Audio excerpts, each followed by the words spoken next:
Hello learners, welcome to Shareability Uganda. In our online class today we shall be looking at keeping goats and sheep. Let us start off with defining the common terms used in goat keeping. We have what we call a nanny goat, or what is known as a nanny goat. A nanny is a mature female goat, and a billy goat or a billy is a mature male goat. A kid is a young one of a goat, and kidding is the act of giving birth in goats. Browsing, however, is the act of feeding on soft parts of a plant, and tethering is the system of grazing goats and sheep where an animal is tied on a peg with a rope. Then heat period is a period when a nanny goat or a female goat is ready to be mated, and then weaning is the introduction of kids to other foods on addition to breast milk. Farmers keep goats mainly for milk production and for meat production. It's a source of income and also a form of paying dowry or bride price. Other uses of goats to man include skins. The skins from goats are used to make leather products such as shoes, belts, straps for watches, etc. And then the dropping from goats are used as farmyard manure. You can pause the video and then look at these external parts of a goat. We have breeds of goats. The main breeds of goats we have are the local breeds and then exotic breeds. Examples of local breeds include Gola goats, Mubende goats, Turkana, Sambaru, Anglo-Nubian, and the Somali goats. Local breeds are very resistant to tropical diseases and can withstand harsh weather conditions. They are easy to manage because they browse on their own. However, they take long to mature and produce hard meat. They produce less products such as milk. Like we defined, browsing is the feeding on soft parts of a plant by goats. Exotic breeds are kind of breeds imported into Uganda from other countries. They include the Tojenberg, Angora goats, Saanen goats, and Boer goats. The best meat breeds include the Boer goats, Gola goats, Movende goats, and then the Somali goats. However, the milk-producing breeds include the Saanen and Tojenbergs. Wool breeds include the Angora goats, and crossbreeds include the Somali goats. Advantages of exotic breeds: they grow fast, they fetch a lot of money when sold, and in a short period of time produce tender meat. It's not as hard as that of local breeds. They produce a lot of meat and milk. Disadvantages of keeping exotic breeds: they are expensive to keep, they are not resistant to worms and diseases, they cannot withstand harsh weather conditions, they need special feeds to produce better products, and on top of that they need skilled personnel to look after them. Breeding in goats: a female goat is mature or sexually reproductive at the age of 6 months, and it can give birth of its young one at the age of 14 to 18 months. And then gestation period of a goat is 150 days, that's around 5 months, and sometimes used in goat keeping, in addition to the ones we looked at the beginning, include kidding, which is the act of giving birth to kids. We looked at that.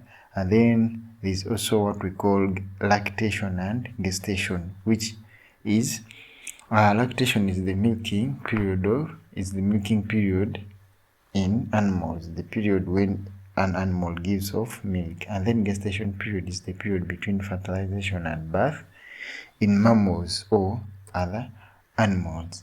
Then heat periods in goats. Heat period is the time when the nanny goat is ready to be mated by a billy goat.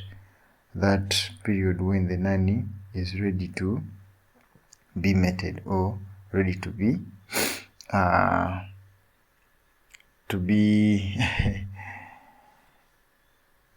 as in to be mated. Signs of a nanny goat: on heat, they become restless, the vulva swells. The vulva is that sexual part. It swells and becomes reddish. It produces white discharge from the vulva, and then it starts mounting other goats. Standing still when mounted, and loss of appetite. Caring for a pregnant goat. It needs a pregnant goat, like humans, needs special care. Concentrates should be given 1 month before kidding, and then these feeds, concentrates are mainly special feeds that have high carbohydrates and protein content. Mineralics should be given. Mineralics simply refers to mineral deposits placed in convenient places where goats can access and lick on them to gain mineral nutrients. Pregnant goats should be separated from others and kept in a clean environment. Weaning should be done at least 3 to 4 months after kidding. Signs of a good milk breed. What are the signs you can look at and then tell this is a good milk breed? It has a large udder and tits, have large milk veins which appear below the belly, have strong and well-placed hind legs, they have strong back muscles. Those are some of the signs you can look at and tell the goat is of a good milk breed. Then routine activities or jobs that can be performed in goat management.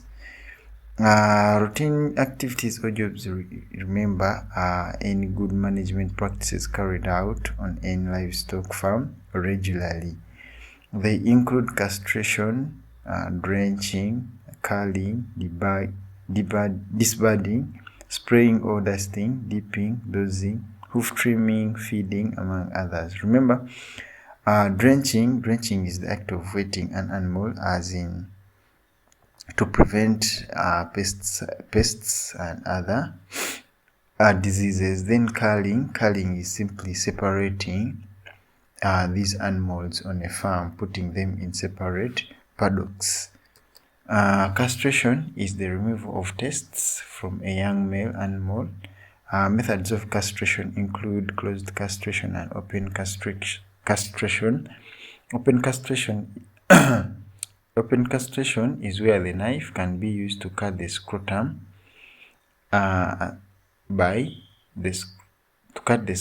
It is done by veterinarians. And then closed castration is done using a badizo or castrator or illustrator, still done by a specialized person or a veterinarian. Advantages of castration include a castrated animal grows faster and fatter. They look healthy. Castration prevents inbreeding, prevents the spread of STD or sexually transmitted diseases in animals, helps to make the male animal calm and easy to handle. It is another way of taming them if they are very stubborn. Castration helps to improve on the quality of meat. Castrated animals produce good quality meat. Disadvantages of castration. It's very painful. The wound may become septic or take long to heal. The cut opens way to germs. It is expensive to buy a badizo or hire a qualified person to carry out the castration if the farmer or animal keeper does not know how to perform it. Dehorning, on the other hand, is the removal of horn buds to prevent the growth of horns.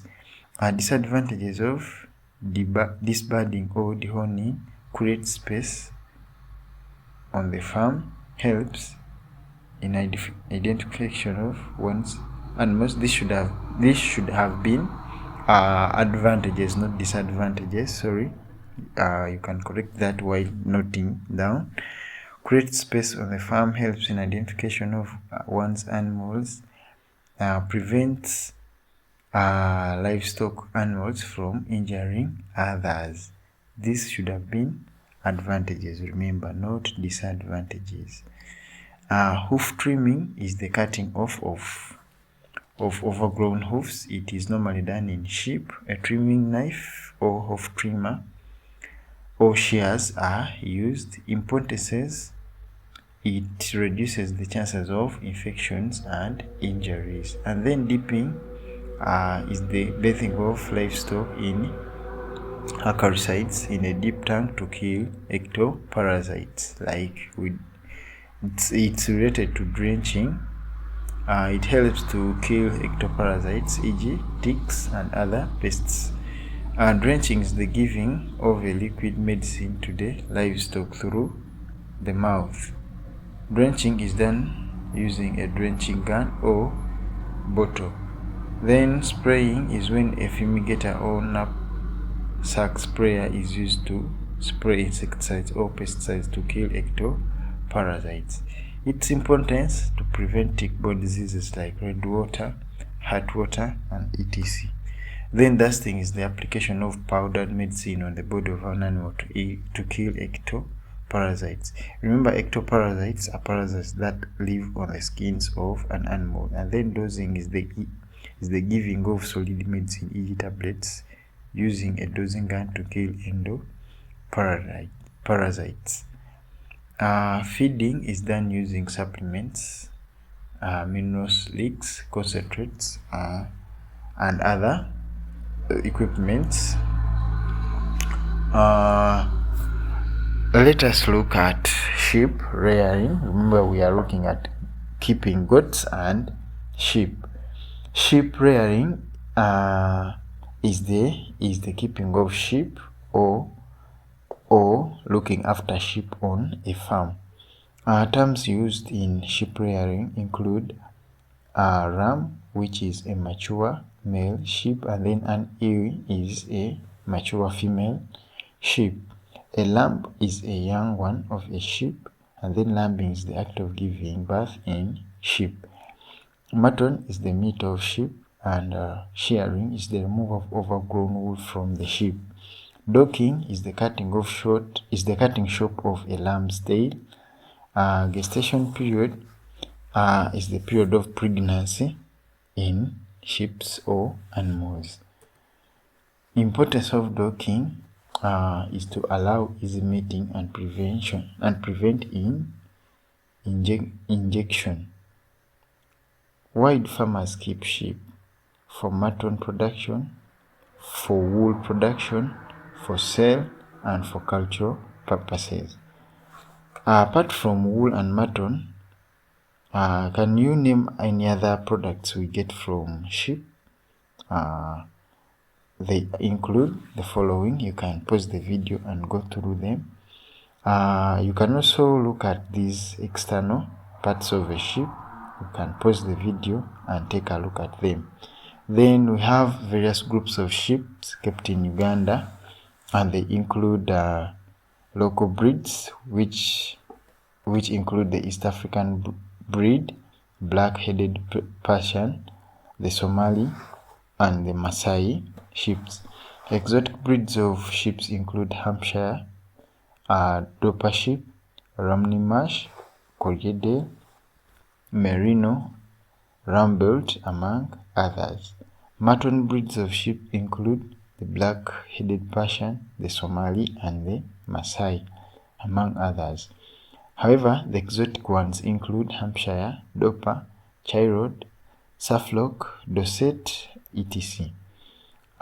We also have dual-purpose sheep. Dual-purpose sheep are the sheep kept for production of both mutton and wool, and they include Romney Marsh, and Corriedale. Wool breeds, however, include Merino, Romney, among others. Breeding in sheep. An ewe should be served at the age or mated at the age of 16 to 18 months. And the gestation period of sheep is 5 months, as similar to that of a goat, which is 150 days. Sheep and goats have some common characteristics. Weaning should be done between 3 to 4 weeks, and shearing a sheep should be done at 8. For the first time, should be done at 8 months, and then later can be done once every year. Factors considered when choosing a good AO ram: calmness, the udder and teeth should be well developed, should have good motherly and lambing ability, among others. That has been that about goats and sheep keeping. Please, thank you for watching the video till the end. For any advice, please, you can contact us in the comments below. God bless you.